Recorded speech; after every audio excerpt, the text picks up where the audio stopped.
are particularly harmful because they strike at the core of how we interact with others. They can turn a promising friendship or professional relationship sour in no time. To give this topic a personal touch, I'm going to share some of my own experiences.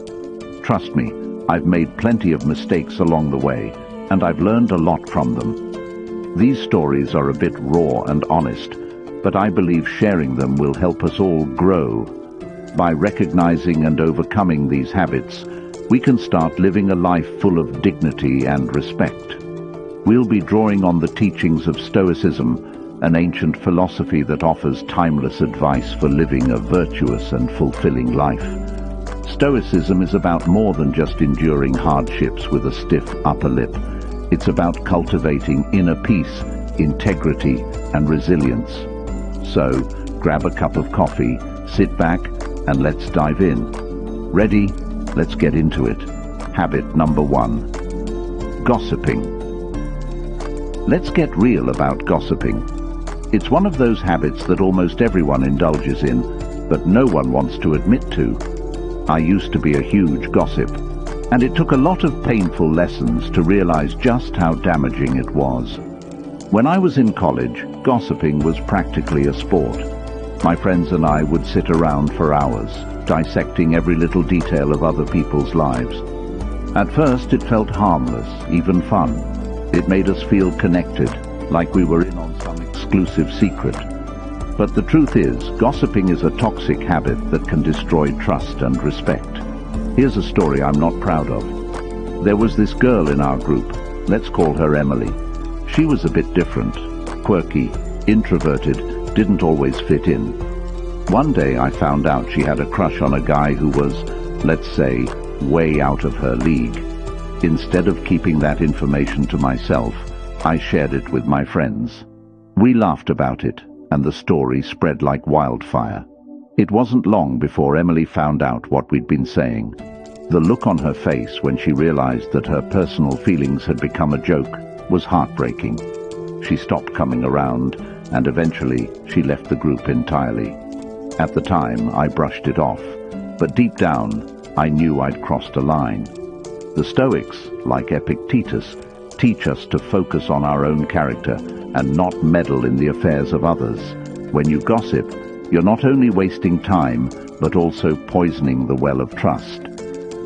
Keep silence for the most part, and speak only when you must, and then briefly. Epictetus. Gossiping erodes trust. When you engage in gossip, people start to wonder what you say about them behind their backs. It creates an environment of suspicion and betrayal. I learned this the hard way when my own words came back to haunt me. Another incident happened at my first job.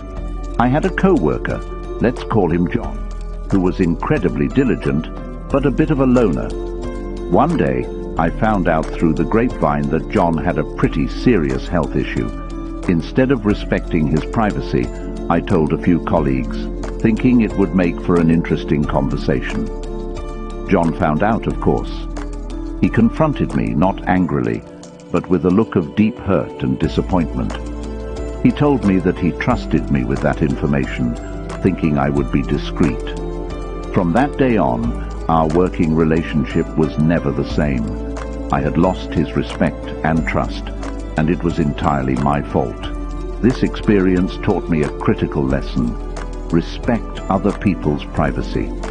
Everyone has their battles and vulnerabilities. By turning someone's personal life into fodder for conversation, you not only disrespect them, but also reveal a lack of integrity in yourself. The Stoics believed in uplifting and constructive conversations. Instead of gossiping, focus on positive dialogue that builds people up rather than tearing them down. Remember, if someone is willing to gossip to you, they're just as likely to gossip about you. Habit number 2. Being unreliable. Let's talk about being unreliable. This one hits home for a lot of people, and it's a habit that can seriously erode respect. Reliability is foundational to any relationship, whether personal or professional. If people can't count on you, they'll quickly lose respect for you. I've got a personal story about this. In my early 20s, I was known among my friends as the flaky one. I would make plans and then cancel last minute or just not show up at all. I thought it was no big deal. Life is busy, right? But one incident really opened my eyes. A close friend of mine, Sarah, was throwing a birthday party. She had gone all out, planning for weeks, organizing every detail. I promised I'd be there, but on the day of the party, I got caught up in something else and decided not to go. I didn't even bother to let her know until hours after the event had started. When I finally called her, I could hear the disappointment in her voice. She didn't say much, but I knew I'd let her down. Our friendship was never quite the same after that. She stopped inviting me to things, and we drifted apart. Being unreliable tells people that your word means nothing. If you say you'll do something, do it. If you promise to be somewhere, be there. It's about showing that you respect other people's time and effort. Another example is from my professional life. Early in my career, I had a habit of overcommitting and under-delivering. I'd agree to take on projects and then miss deadlines, often without warning.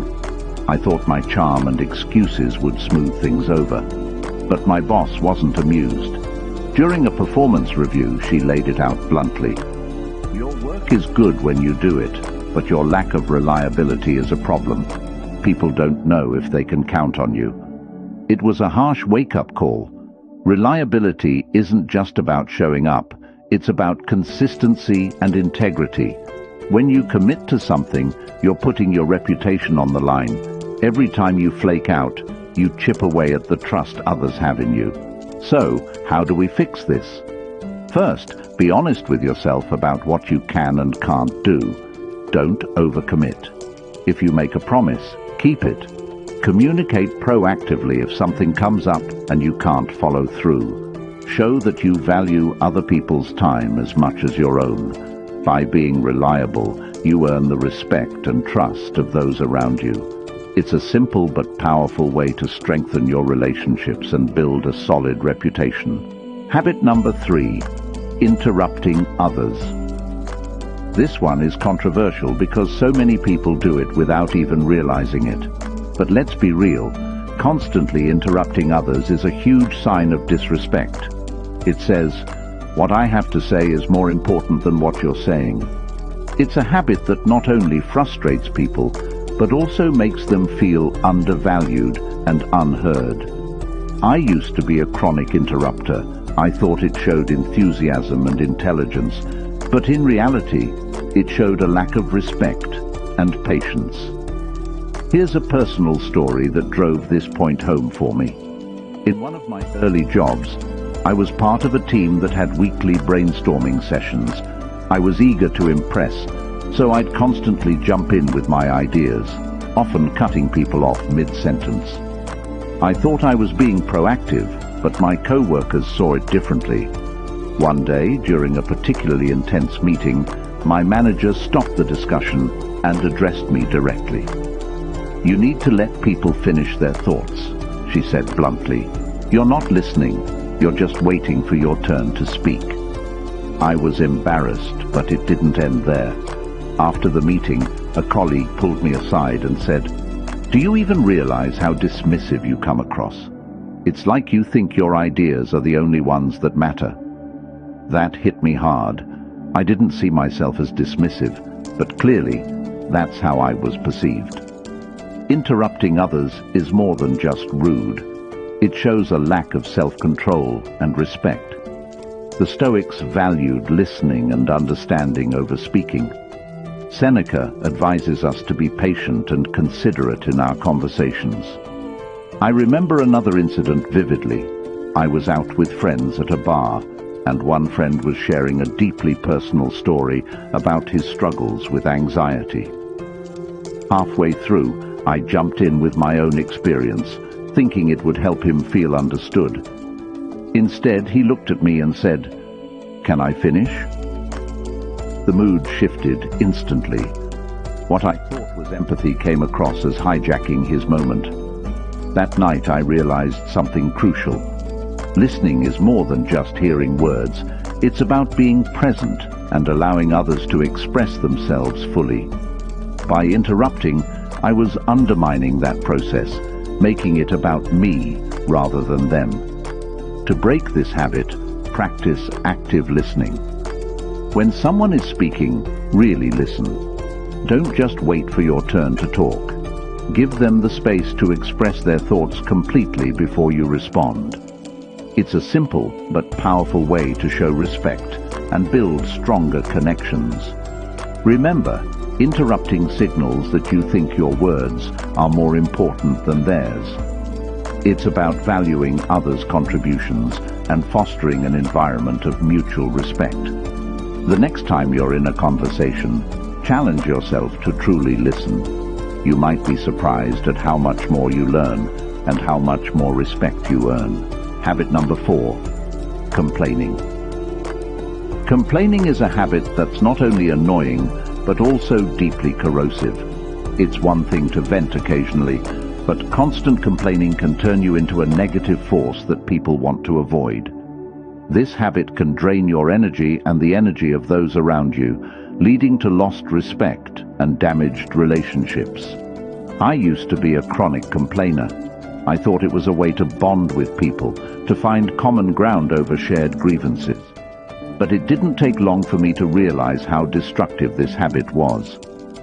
Let me share a personal story. A few years ago, I worked at a job that I found incredibly frustrating. The workload was heavy, the management was disorganized, and I felt undervalued. Instead of looking for solutions or ways to improve the situation, I complained, constantly, to anyone who would listen. My co-workers, my friends, even my family, they all heard about my endless grievances. At first, people were sympathetic. They'd nod and agree, offering their own complaints as a form of solidarity. But as time went on, I noticed a shift. People started avoiding me, conversations grew shorter, and I wasn't invited to after-work hangouts as often. The final straw came when a close friend told me, "I love you, but you're becoming really negative. It's exhausting to be around you." The Stoics believed in focusing on what we can control and accepting what we cannot. Complaining constantly keeps you fixated on the negative, which not only affects your mindset, but also how others perceive you. It's a sign that you're more focused on problems than solutions, which is not an attractive quality. Another experience that drove this home was during a group project in college. One of my teammates, let's call him Mike, was a relentless complainer. Every meeting, he'd go on about how unfair the workload was, how incompetent the professor was, and how pointless the project seemed. His negativity was contagious, and soon the entire team's morale plummeted. We were all fed up and just wanted to get the project over with, rather than putting in our best effort. Seeing this from another perspective was eye-opening. It made me realize how my own complaining had likely affected those around me in similar ways. I decided to take a different approach. I started practicing gratitude and focusing on solutions. Instead of complaining about my job, I began identifying specific issues and looking for ways to address them. If I felt undervalued, I sought feedback on how I could improve and made a case for a raise. When management was disorganized, I took the initiative to streamline processes within my control. It wasn't easy, and it didn't change overnight, but the results were significant.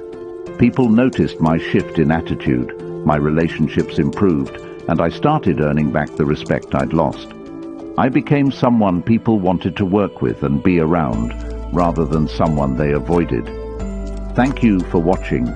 If you found this video helpful, hit that like button, subscribe, and share it with someone who might need to hear this. Let's strive to live better, more respectful lives. Until next time, stay strong, stay stoic.